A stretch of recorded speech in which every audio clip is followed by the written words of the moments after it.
నమస్తే ఫ్రెండ్స్, నా పేరు తులసి చంద్. మణిపూర్లో కేంద్ర ప్రభుత్వము రాష్ట్రపతి పాలన విధించింది.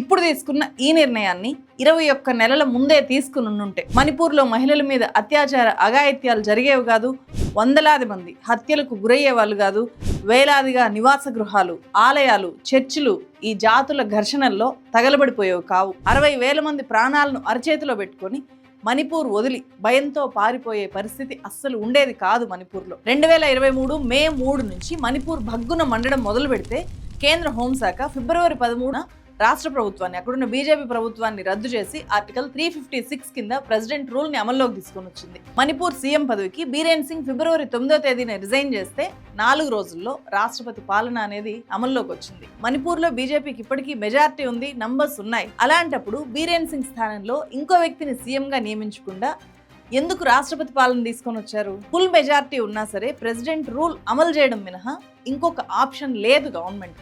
ఎందుకు అలాంటి పరిస్థితి వచ్చింది? ఇది చాలా ఆసక్తికరమైనది. నియంతృత్వ పోకడలతో ప్రజల ఆకాంక్షల్ని పట్టించుకోకుండా మొండిగా వ్యవహరిస్తే చివరికి ఏం జరుగుతుందో తెలియజెప్పే ఒక పాఠము, గుణపాఠం కూడా మణిపూర్. ప్రధాని మోదీ పార్లమెంటులో మణిపూర్ ప్రశాంతంగా ఉంది అని చెప్పి ప్రకటించిన 7 నెలల్లో మణిపూర్లో ఏం జరిగింది అనేది తెలుసుకోవడము అవసరం. ప్రజలకు ఒక తండ్రిగా ఉండాల్సిన ముఖ్యమంత్రి తన ప్రజల మీద విద్రోహ చర్యలకు పాల్పడతారా అంటే మణిపూర్ అవును అని చెప్పి ఒక సజీవ సాక్ష్యంగా చెప్తోంది. అసలు ఏం జరిగింది మణిపూర్లో డీటెయిల్గా తెలుసుకుందాం రండి. ఈ వీడియో ఎక్కువ మందికి చేరాలి అంటే మీరు ఈ వీడియోని ముందుగా లైక్ చేయాలి. మన ఛానల్ని ఇప్పటిదాకా సబ్స్క్రైబ్ చేయకపోతే ఖచ్చితంగా సబ్స్క్రైబ్ చేయండి. ఈశాన్య భారతదేశంలో ఒక వజ్రం ఆకారంలో కనిపించే భారతదేశ మణిపూర్ రాష్ట్రం. ఎత్తైన పర్వతాలు, లోతైన లోయలు, అందమైన కొండలు. మణిపూర్ రాష్ట్రం ఒక పచ్చల పథకంలాగా ఉంటుంది. మణిపూర్ని ప్రధానంగా 2 భాగాలుగా చూస్తే చుట్టూ ఉండే కొండ ప్రాంతం, అక్కడ గిరిజనులైన కుకీలు, నాగాలు ఉంటారు. వీళ్ళు మైనారిటీస్. మణిపూర్లో మొత్తం 33 లక్షల మంది జనాభా ఉన్నారు. మెజారిటీ ప్రజలు లోయ ప్రాంతంలో ఉంటారు. లోయ ప్రాంతంలో మెయిటీస్ అనే కమ్యూనిటీ ఉంటుంది. వాళ్ళు నాన్ ట్రైబల్స్. మధ్యలో ఉండే లోయ ప్రాంతము అంటే మెయిటీస్ ఉండే ప్రాంతంలో జనాభా చాలా ఎక్కువగా ఉంటుంది. అక్కడ భూమి తక్కువగా ఉంటుంది. అది వాళ్ళ ప్రధాన సమస్య. కొండ ప్రాంతాల్లో భూమి చాలా ఎక్కువగా ఉంటుంది, జనాభా కూడా కొంత తక్కువగానే ఉంటుంది. సో భూమి ఎక్కువగా ఉంది, అలాగే పేదరికము, వెనుకబాటుతనము, అది రాజకీయ వెనుకబాటుతనము, సాంఘిక వెనుకబాటుతనము, ఆర్థిక వెనుకబాటుతనం అన్నీ చాలా ఎక్కువగా ఉంటాయి. అందుకే అక్కడ నల్లమందు ఉత్పత్తి అనేది కూడా చాలా ఎక్కువగా ఉంది. దాని చుట్టూ కూడా చాలా వివాదాలు ఉన్నాయి. గిరిజన చట్టాల ప్రకారము మైదాన ప్రాంతంలో ఉండేవాళ్ళు అంటే నాన్ ట్రైబల్స్ గిరిజన ప్రాంతంలోకి వెళ్ళి కుకీల ప్రాంతంలో భూమి కొనలేరు. దీంతో మెయిటీలు మమ్మల్ని కూడా ఎస్టీల్లో చేర్చండి, మాకు భూమి తక్కువ ఉంది, మేము వెళ్ళి భూములు కొనుక్కోవచ్చు, అక్కడికి విస్తరించవచ్చు అనే డిమాండ్ని ఎప్పటి నుంచో వినిపిస్తూ వస్తున్నారు. ఎస్టీల్లో చేర్చండి అనేది వాళ్ళ ప్రధానమైన డిమాండ్. అయితే ఇప్పటికే ఆర్థికంగా, సామాజికంగా, రాజకీయంగా మెయిటీలు కుకీల కంటే చాలా ముందున్నారు. దీంతో వెనకబడ్డ కుకీలకు మా భూములు మెయిటీల చేతికి వెళ్ళిపోతాయేమో, మేము భూముల మీద హక్కు కోల్పోతామేమో, మా ఉనికే ప్రమాదంలో పడిపోతుందేమో అనే భయాలు చాలా ఎక్కువగా ఉన్న రాష్ట్రం అది. భూమి కావాలి, భూమి మీద హక్కు కావాలి, అవి కావాలంటే మమ్మల్ని ఎస్టీలుగా గుర్తించండి అని చెప్పి ఎస్టీ హోదా కోసం డిమాండ్ చేస్తున్న మెయిటీలకు మేము ఆ హోదా కల్పిస్తాము అనే హామీతో 2022లో అక్కడ బీజేపీ ఘన విజయం సాధించి ప్రభుత్వాన్ని ఏర్పాటు చేసింది. బీరేన్ సింగ్ ముఖ్యమంత్రి అయ్యాడు. ఆ తర్వాత మెయిటీలకు ఎస్టీ హోదా కల్పిస్తూ బీరేన్ సింగ్ ప్రభుత్వం తీసుకున్న నిర్ణయం మణిపూర్ మంటలకు ప్రధాన కారణం. అయితే ఇప్పుడు ఈ నిర్ణయం అమలు కావట్లేదు, లీగల్ ఇష్యూస్తో ఆగిపోయింది. అంటే భూమిని కాపాడుకోవడం కోసము కుకీలు, భూమి మీద హక్కు కోసము మెయిటీలు ఘర్షణ పడ్డమే మొత్తం మణిపూర్ ఇష్యూకి ప్రధానమైన కారణం. ఈ సున్నితమైన ఇష్యూని శాంతియుతంగా, ధర్మబద్ధంగా, ఎవరికీ నష్టం జరగకుండా పరిష్కరించాల్సిన ప్రభుత్వము, ప్రజలు ఎన్నుకున్న ప్రభుత్వము, మెజారిటీ ప్రజలు ఎవరైతే మెయిటీలు ఉన్నారో వాళ్ళ వైపు మొగ్గు చూపడం వల్ల మణిపూర్ రాష్ట్రం అనేది మండడానికి ప్రధానంగా దారితీసింది. షెడ్యూల్డ్ ట్రైబ్స్లో మెయిటీలను చేర్చడం అనే అంశం చుట్టూనే ఈ 2 వర్గాల మధ్య మొదలైన ఘర్షణలు మే 3, 2023కి తీవ్ర స్థాయికి చేరుకున్నాయి. మెయిటీలు హిందువులుగా ఉంటే కుకీలు ఎక్కువ మంది క్రిస్టియానిటీలోకి వెళ్ళిపోయారు. కుకీల ఇళ్లకు, చర్చిలకు మెయిటీలు పెద్ద ఎత్తున నిప్పు పెట్టారు. ఎక్కడికక్కడ కుకీల మీద దాడులు జరిగాయి. శాంతి భద్రతల్ని కాపాడాల్సిన పోలీసుల్లో మెయిటీలు మెజారిటీ ప్రజలు కాబట్టి మెయిటీలు ఎక్కువగా ఉండడం వల్ల వాళ్ళు కూడా హింసాత్మక దాడుల విషయంలో ప్రేక్షక పాత్రకు పరిమితమైపోయారు. ఇక్కడ పోలీసులు ఎందుకు మెయిటీల్ని అలో చేసి సైలెంట్గా ఉండిపోయారు, దానికి బీరేన్ సింగ్ ఎలా కారణం అనేది తర్వాత చెప్తాను. ప్రధానంగా మణిపూర్లో శాంతి భద్రతలు ఘోరంగా దెబ్బతినడంతో మహిళల మీద అత్యాచారాలు, ఇళ్ల కాల్చివేతలు, కుకీలు మైతీలు పరస్పరం ఒకరినొకరు చంపుకోవడాలు, ఇలాంటి ఘటనలు వందలాది ఘటనలు జరిగాయి. అధికారిక లెక్కల ప్రకారమే ఈ ఘర్షణల్లో గత నవంబర్ నాటికి 258 మంది చనిపోయారు, 11,000 ఎఫ్ఐఆర్లు నమోదయ్యాయి, 60,000 మంది నిరాశ్రయులయ్యారు, 4,786 గృహాలు దగ్ధమయ్యాయి, 386 మతపరమైన కట్టడాలు, అవి గుళ్ళు చర్చిలు రెండూ కూడా ధ్వంసమయ్యాయి.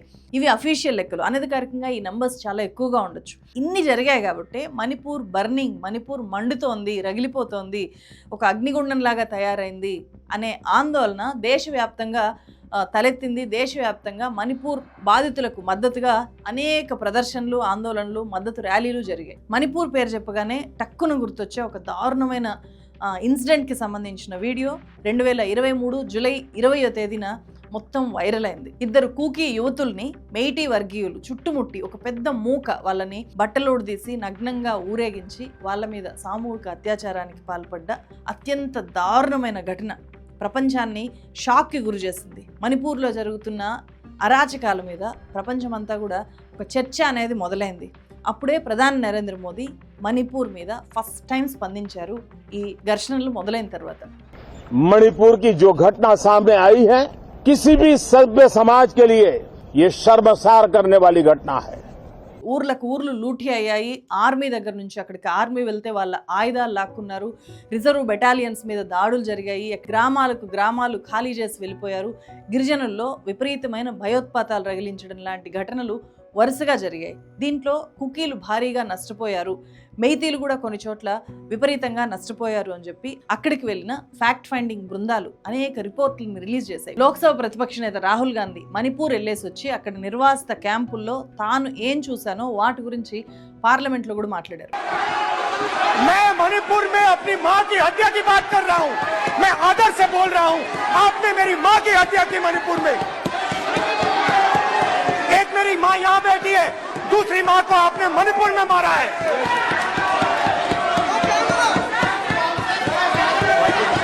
और हर रोज जब तक आप हिंसा को बंद नहीं करोगे तब तक आप मेरी मां की हत्या कर रहे हो.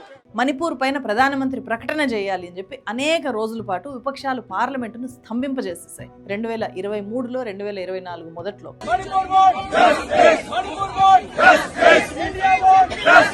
అయితే ఇక్కడ ప్రపంచ దేశాలన్నీ చుట్టొచ్చిన ప్రధానమంత్రి మా దగ్గరికి రావాలి అని చెప్పి మణిపూర్ ప్రజలు ఎన్నో డిమాండ్లు చేశారు.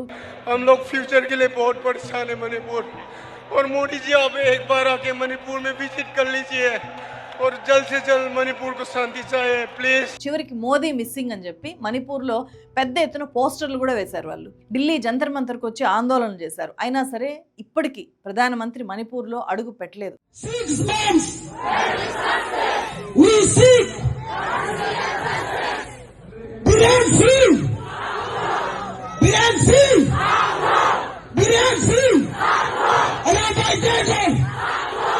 టూ 2024 సార్వత్రిక ఎన్నికల తర్వాత జూలైలో అంటే మూడోసారి గెలిచిన తర్వాత రాజ్యసభలో మణిపూర్ గురించి ప్రధాని మాట్లాడారు. కేంద్ర ప్రభుత్వం అక్కడ పరిస్థితిని మానిటర్ చేస్తోంది అన్నారు. ఇప్పుడు మణిపూర్ నార్మల్ కండిషన్లోకి వస్తోంది, చాలా వేగంగా వస్తోంది, స్కూల్స్ కాలేజెస్ అన్ని తెరుచుకున్నాయి అని చెప్పి మాట్లాడారు. అది దేశానికి చాలా పెద్ద ఊరట్లాగా అనిపించింది ఆయన అప్పుడు మాట్లాడినప్పుడు.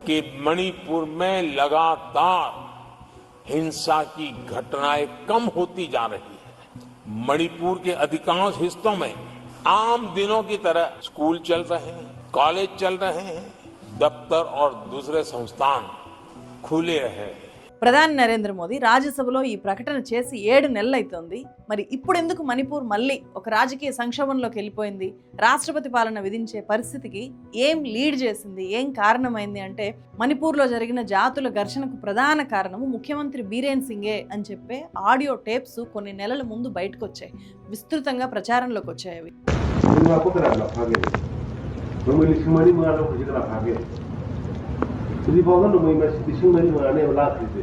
బీరేన్ సింగ్ మైతీ కుకీలకు వ్యతిరేకంగా మైతీలు హింసకు పాల్పడడానికి బీరేన్ సింగే స్వయంగా ఆయుధాలు మైతీలు దోచుకోవడానికి అనుమతిచ్చారు. ఆ తర్వాత వాళ్ళు హింసకు పాల్పడ్డ తర్వాత వాళ్ళ మీద కేసులు నమోదు అవ్వకుండా ముఖ్యమంత్రి రక్షించారు అని చెప్పే ఆధారాలు, అట్లాంటి కాన్వర్జేషన్ స్వయంగా బీరేన్ సింగ్ వాయిస్ ఆ టేపుల్లో ఉంది.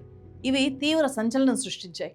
అంటే మణిపూర్ మంటలకు ఆద్యుడు బీరేన్ సింగే అనే విషయము ఆడియో టేపుల్లో ఆయన మాట్లాడిన విషయాల్లో ఉంది అనే విమర్శలు పెద్ద ఎత్తున వచ్చాయి. అవన్నీ కూడా విస్తృతంగా ప్రచారంలోకి వచ్చాయి. దీంతో ప్రతిపక్షాలు మాత్రమే కాదు, సొంత పార్టీలో మణిపూర్ బీజేపీ ఎమ్మెల్యేలు కూడా బీరేన్ సింగ్ రాజీనామా చేయాలి అని చెప్పి కొన్ని నెలలుగా డిమాండ్ చేస్తూ వచ్చారు.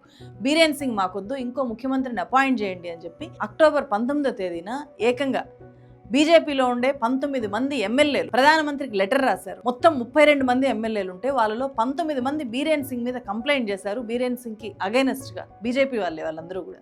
సో ఈ రకంగా ఒక పెద్ద తిరుగుబాటు అనేది అక్కడ వచ్చింది. కేంద్ర ప్రభుత్వానికి డైరెక్ట్గా దీని సెగ అనేది తగిలింది. ఆడియో టేపులు బయటకు వచ్చినా కూడా బీరేన్ సింగ్ మాత్రం నా ఆడియోని మార్ఫింగ్ చేశారు, అవి నావి కాదు అని చెప్పి చెప్తూ వచ్చారు. అప్పుడు కుకీల హక్కుల కోసము రాష్ట్రంలో పనిచేసే స్వచ్ఛంద సంస్థ Kuki organisation for human rights సంస్థ ప్రముఖ లాయర్ ప్రశాంత్ భూషణ్ ద్వారా ఈ ఆడియో టేపుల్ని వీడియోలుగా మార్చి దానికి ఇంగ్లీష్ సబ్ టైటిల్స్ యాడ్ చేయించి మణిపూర్ ఘర్షణలో బీరేన్ సింగ్ పాత్ర మీద సమగ్ర విచారణ జరపాలి అని చెప్పి సుప్రీంకోర్టులో పిటిషన్ వేసింది. ఈ పిటిషన్ సుప్రీంకోర్టులో విచారణలో ఉండగానే ట్రూత్ ల్యాబ్స్ ఫోరెన్సిక్ సర్వీస్ అనే ప్రైవేట్ సంస్థ ఆ ఆడియో టేపుల్ని టెస్ట్ చేసింది. దాంట్లో ఉన్న వాయిస్ బీరేన్ సింగ్ వాయిస్ తో 93% మ్యాచ్ అవుతోంది అని చెప్పి ఈ ఏడాది జనవరి 18న ఒక రిపోర్ట్ ఇచ్చింది.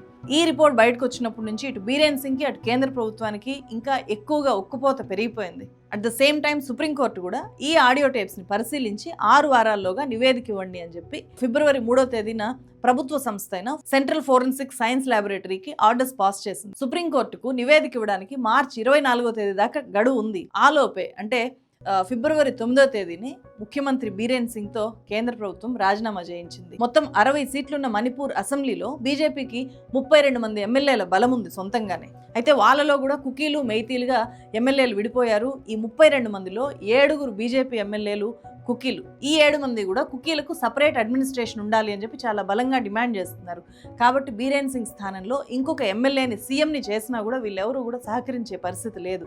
గతేడాది నవంబర్లో 7 సభ్యుల బలమున్న కొండ్రాడ్ సంగ్మాకు చెందిన నేషనల్ పీపుల్స్ పార్టీ బీరేన్ సింగ్ ప్రభుత్వానికి మద్దతు ఉపసంహరించుకుంటున్నట్లు ప్రకటించింది. అలాగే నితీష్ కుమార్ జేడీయూకి, బీహార్లో అధికారంలో ఉన్నారు కదా, నితీష్ కుమార్ జేడీయూకి మణిపూర్లో ఒక ఎమ్మెల్యే బలము. ఈ బీరేన్ సింగ్ ఆడియో టేప్స్ బయటికి రావడము, ఈ వివాదం పెరిగిన తర్వాత ఆ జేడీయూ ఎమ్మెల్యే బీజేపీకి మద్దతు ఉపసంహరించుకున్నాడు. ఎన్డీఏలో జేడీయూ భాగంగా ఉన్నా కూడా మణిపూర్లో మాత్రము బీజేపీకి మద్దతు ఉపసంహరించుకుంది జేడీయూ. ఇక్కడ మనకు ఆశ్చర్యం కలిగించేది ఏంటంటే ఈ ఘర్షణలు మొదలయ్యి 21 నెలలు గడుస్తున్నా కూడా కేంద్ర ప్రభుత్వం కానీ రాష్ట్రంలో అధికారంలో ఉన్న బీజేపీ ప్రభుత్వం కానీ కుకీల్ని మెయితీల్ని కూర్చోబెట్టి శాంతి చర్చలు అనేవి అస్సలు చేయలేదు. వాళ్ళ మధ్య సామరస్యం కుదిర్చేలాగా ఒక్క ప్రయత్నం కూడా చేయలేదు. దీంతో ప్రజల్లో ఆగ్రహం పెరిగిపోయింది. తీవ్రంగా నష్టపోయారు వాళ్ళు ఇప్పటికే. ఇలాంటి టైంలో బీరేన్ సింగ్ ఆడియో టేపులు బయటికి రావడంతో మెజారిటీ ఎమ్మెల్యేలు బీరేన్ సింగ్ ను వ్యతిరేకించడం మొదలుపెట్టారు. అయితే ఈ నెల 10వ తేదీ నుంచి మణిపూర్ అసెంబ్లీ సమావేశాలు జరగాలి, బడ్జెట్ సమావేశాలు. అప్పుడు ప్రభుత్వం మీద అవిశ్వాస తీర్మానం ప్రవేశపెడతామని చెప్పి కాంగ్రెస్ పార్టీ స్పీకర్ కు నోటీసులు ఇచ్చి అసెంబ్లీలో ఉన్న కుకీ వర్గానికి చెందిన 10 మంది ఎమ్మెల్యేలు మేము అసెంబ్లీ సమావేశాలని బహిష్కరిస్తామని చెప్పి ఓపెన్ గా ప్రకటించారు. ఇప్పటికే బీజేపీలో ఉండే 7 కుకీ ఎమ్మెల్యేలు కూడా బీరేన్ సింగ్ ని తీవ్రంగా వ్యతిరేకిస్తున్నారు. 19 మంది ఏకంగా ప్రధానమంత్రికి లెటరే రాశారు. అసెంబ్లీలో అవిశ్వాస తీర్మానం ప్రవేశపెడితే ఖచ్చితంగా ప్రభుత్వం కూలిపోతుంది, అవిశ్వాస తీర్మానం అనేది నెగ్గుతుంది. అలా అవిశ్వాస తీర్మానం నెగ్గితే ఖచ్చితంగా అప్పుడు ఎన్నికలు నిర్వహించాలి. అప్పుడే ఎన్నికలకు వెళ్తే ఇప్పుడుండే పరిస్థితుల్లో మణిపూర్లో బీజేపీ గెలిచే అవకాశం ఎట్టి పరిస్థితుల్లోనూ ఉండదు. దీంతో ఎన్నికలకు వెళ్లడం కంటే కూడా రాష్ట్రపతి పాలన విధించడమే సేఫ్ అని చెప్పి కేంద్ర ప్రభుత్వం ఒక నిర్ణయానికి వచ్చి రాష్ట్రపతి పాలన అనేది విధించింది. సో దీని వెనుక అంటే రాష్ట్రపతి పాలన విధించడం వెనుక అక్కడుండే ఘర్షణల్ని సద్దుమణిగేలాగా చేయాలి, అక్కడ ఒక శాంతి నెలకొల్పాలి అనడం కంటే కూడా ఎన్నికలు జరగకుండా వాయిదా వేయాలి అనే ఎన్నికల వ్యూహమే ఇక్కడ కనిపిస్తుంది. ఇక్కడ రాష్ట్రపతి పాలన విధించడానికి గవర్నర్ అజయ్ కుమార్ భల్లా ఇచ్చిన ఒక నివేదికని కేంద్ర ప్రభుత్వం ఆధారంగా చేసుకుంది. శాంతి భద్రతలు అదుపులోకి రావాలి అంటే రాష్ట్రపతి పాలన విధించడమే బెటరు అని చెప్పి గవర్నరు కేంద్రానికి నివేదిక పంపారు. కాబట్టే మేము రాష్ట్రపతి పాలన విధించాము అని చెప్పి ఇప్పుడు కేంద్రం చెప్తాం. ఈ రాష్ట్రపతి పాలన ఇంకొక 6 నెలల పాటు అమల్లో ఉంటుంది. పార్లమెంటు ఆమోదంతో ఇంకొక 2 ఏళ్ల దాకా కూడా ఈ రాష్ట్రపతి పాలన పొడిగించుకోవచ్చు. అంటే డైరెక్ట్గా ఎలక్షన్స్కి వెళ్తారు ఆ తర్వాత. అయితే శాంతి భద్రతల్ని పునరుద్ధరించలేక, ఎన్నికల్ని ఎదుర్కోలేక రాష్ట్రపతి పాలన విధించడం అనేది ఇక్కడ స్పష్టంగా బీజేపీ ఫెయిల్యూర్ కిందకే వస్తుంది.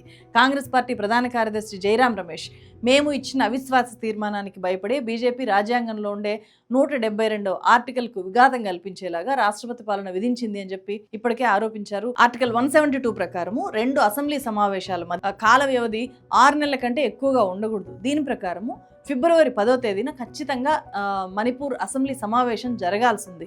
సో దానికంటే ఒక్కరోజు ముందు ఫిబ్రవరి 9వ తేదీన సీఎంతో రాజీనామా చేయించారు.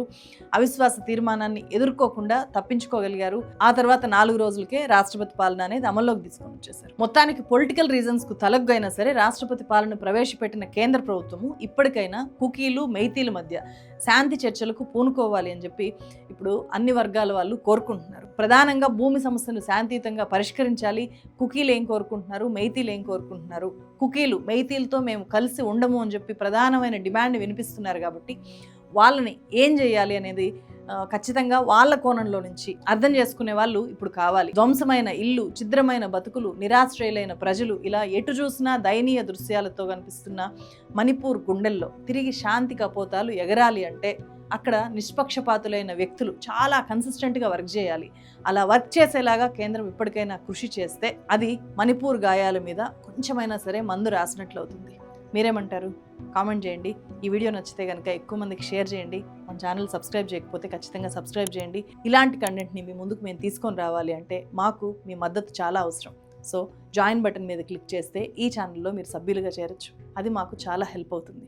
మరో వీడియోతో మళ్ళీ కలుస్తాను. Thank you so much.